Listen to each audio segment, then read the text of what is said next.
Hi everyone, Paul Cardin here of Wirral In It Together. The title of this video is The Time I Resigned from Wirral Council in 2003. So this video is more of a personal one that affected me and my family, and it follows a recent trend really, because the last few videos I've done refer to situations that arose many years ago, and this particular event was 17 years ago. So first of all, some history. Back around April 2003, David Green, former director of the Technical Services Department, later the Highways Department at Wirral Council, suspended me when I was an assistant engineer working in the town hall in Civic Way, Bevington. I'd been employed within the street lighting section at the council since 1996 and had found the need to blow the whistle on long-term irregularities attached to the carrying out of nighttime street lighting scouting rounds. This involved relatively large sums of public money. The council presented my suspension as a neutral act. So I was now out of the office at home, serving my suspension, and one day a large recorded delivery envelope thudded onto the doormat. I opened it and it turned out there was to be an internal investigation, and some months later, following this, the council levelled trumped up disciplinary charges accusing me of a campaign of bullying and harassment, along with a charge of sexual misconduct. Strangely, nothing had been recorded about this behaviour at the time. At the time it was supposed to have occurred, probably because it hadn't occurred. But many months on, it seemed to me that somebody's creative juices had been flowing freely. This pointed towards collusion between unknown parties whilst I was safely out of the way. Personally, I thought the charges were poorly evidenced at best and magicked from thin air at worst. My own original whistleblowing allegations regarding impropriety with public money were not acted upon, were quickly forgotten, and I suddenly found myself up to my eyes in refuting these fraudulent charges. In the months spent away from work, I'd called upon my union, Unison, to help me through it. I'd provided my rep with a dossier of all the nasty stuff that had been going on in the office in the lead up to my suspension, all carefully recorded with incidents, times, dates and locations. When I handed this evidence across, I took the precaution of numbering the pages and gluing some of them together at the top. This proved to be one of the shrewdest moves I'd ever made. When I turned up unannounced one day at the Unison offices in Birkenhead to ask why they'd done nothing, my representative tried to fob me off with empty excuses. I then demanded the return of the dossier I'd left with him. Sure enough, the pages were still glued together as I'd left them several months before. No one had even bothered to read it. I decided to join what was then known as the Transport and General Workers Union, which is now Unite, after being invited by the full-time North West Regional Officer, Mick, who is now sadly no longer with us. He was a good friend of mine, a man of integrity, and I'd known him since my school days. He was disgusted by what the council had done, invited me to join the T&G, and was eager to offer guidance and support to me as a new member. In August 2003, the day the hearing finally came, Mick and I arrived at Dave Green's office at the town hall, knocked on the door and entered. Green was there with Gary Owen, the head of HR, who Mick had already told me was a former Unison turncoat, or a poacher turned gamekeeper. They were behind a large desk, heads down, consulting their notes. Eventually they looked up with pained expressions before naming a female colleague of mine, who we'll refer to here as Mrs. X. Soon we became very intrigued with the manner of their attack. I recalled how Mrs. X had been very closely involved in the financial misconduct that I had blown the whistle on.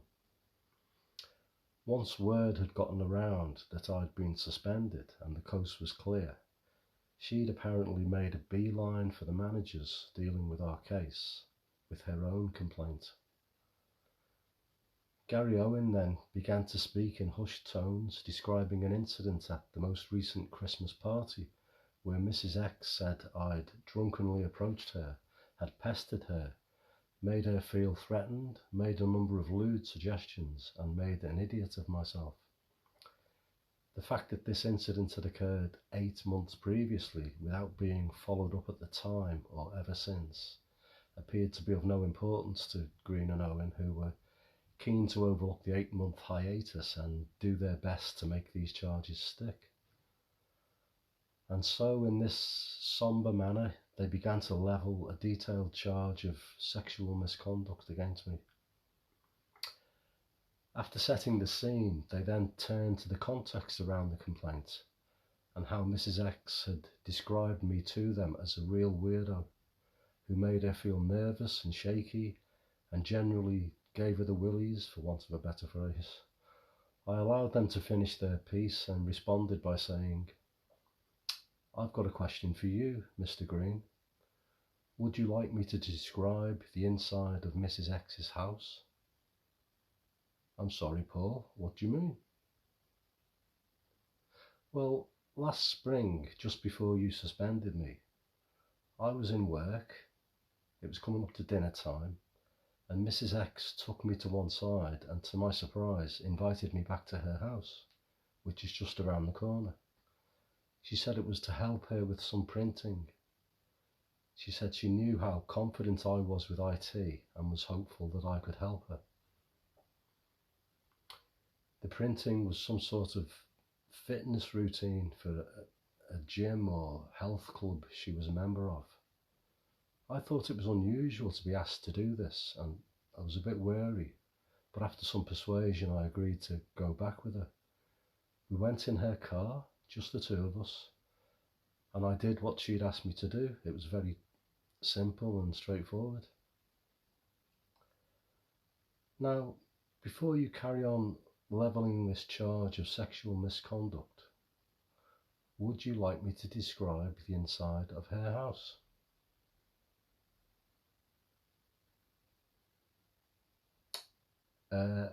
No. No thanks, Paul," spluttered Mr. Green. "Forget that one. We'll move on to the next charge." So, as the session went on, Nick and I watched as the rest of the trumped up gross misconduct, bullying and harassment charges collapsed around us one by one. In summary, Mick wiped the floor with them. He raised some very pertinent questions, then set about blowing the council's case full of holes, enabling me to fill in with the facts, shoot it all down in flames, and finish them off. Ultimately, David Green and Gary Owen were forced to withdraw the false allegations and were made to find another job for me at the council. This was made more difficult due to the fact that my reputation had been trashed from within for the last 5 months while I was absent. Certain middle managers who knew me, whom I'd worked under and who had until now valued my professional input, had suddenly located their yellow streaks, closed ranks and fallen into step behind the fake bullying accusations. Unknown to the council, while suspended, I'd been spending my time looking for a job elsewhere, anywhere to get me away from what I now regarded as something of a hellhole. This succeeded, and I was delighted to move to a much better paid position in the private sector. The timing of this had been exquisite for me and for my long-suffering but very supportive family. The new organisation was Atkins, a large engineering consultancy. It was in Warrington, so it was fairly local, but a world away from Wirral Council, being a professional and forward-looking outfit with none of the seedy, cloying, sexist, racist undertones, and certainly not steeped in unaddressed cultural backwardness. And in fact, it was a very refreshing change This was a modern workplace where I didn't need to spend all my time looking over my shoulder. My input would soon be encouraged, valued, and well rewarded. Meanwhile, Wirral Council, with its dreamt up allegations now lying in tatters, stumbled on, promising to find me a position that didn't involve a pay cut and further detriment. So while they struggled with this, I took great pleasure in playing my trump card and resigning, not forgetting to request a sum of back pay for work that I'd done on street lighting scouting rounds that the council hadn't paid me for, which didn't go down too well with David Green.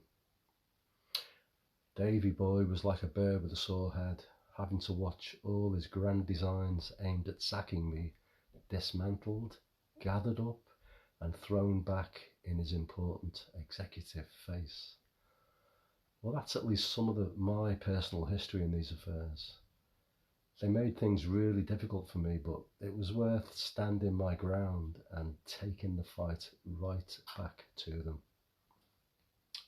I've also been thinking back to that day in September 2003, which was a month later, when I returned to my work location at Bevington Town Hall for the last time. I tendered my resignation from the Highways Department and from Wirral Council and been invited to come in, empty out my desk and return whatever council property I still had. I also planned to say goodbye to colleagues and co-workers, which was something not on the official list of requirements. There was a problem, however, with visiting the workplace, but not of my making. During my 5 months' absence on suspension, unnamed others had been taking the opportunity to gang up and trash my reputation, and following an amateurish internal investigation and the unsuccessful levelling of those trumped up gross misconduct bullying charges, there were likely to be some embarrassed, unhappy individuals knocking about, feeling done down, exposed, and who were probably not wanting to see their vanquisher turning up unannounced. In support of the fraudulent charges, I had been told I was out of step with the rest of the team, a default feature of the process of alienation, otherwise known as lodging a grievance at Wirral Council. Admittedly, there may have been an unintended grain of truth in this remark. The everyday racist or ignorant banter certainly had me giving an out-of-step response. I was either reaching for the car keys to get the hell out or flaring up and arguing my case.